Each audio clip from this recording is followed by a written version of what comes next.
Hey friends, Velankanni மாதா கோயில் next part பார்த்தலாமா? அங்கே வேறு வெயில் ரொம்ப பயங்கரமாக நேராக அங்கே ஒரு சர்ச்சுக்குள்ளே போனோம். அங்கே பெரிய ஆடிட்டோரியம் மாதிரி இருந்துச்சு.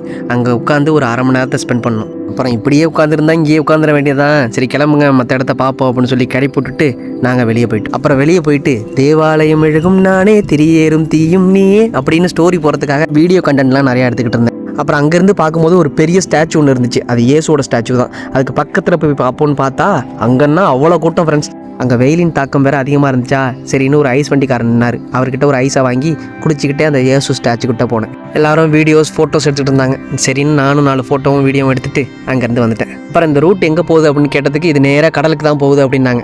ஜாலி, கடலுக்கு போகிறோம் அப்படின்னு அங்கேருந்து கிளம்பி நேராக போயிட்டு இருந்தோம். போகிற வழியெல்லாம் தண்ணி தாங்க முடியல ஃப்ரெண்ட்ஸ். அதனால் அங்கங்கே பைப் வச்சுருந்தாங்க. பாட்டில் வச்சு குடிச்சிக்கிட்டே போயிட்டு இருந்தோம். நாங்கள் சுற்றி முடிச்சு போகிறதுக்கு முன்னாடி அங்கே கொடி ஏற்றிட்டாங்க. சரின்னு அந்த கொடியை பார்த்துட்டு கடலுக்கு போவோம் அப்படின்னு சொல்லி வெயிட் பண்ணிட்டு இருந்தேன். அதை நெக்ஸ்ட் வீடியோவில் பார்ப்போம். டாட்டா.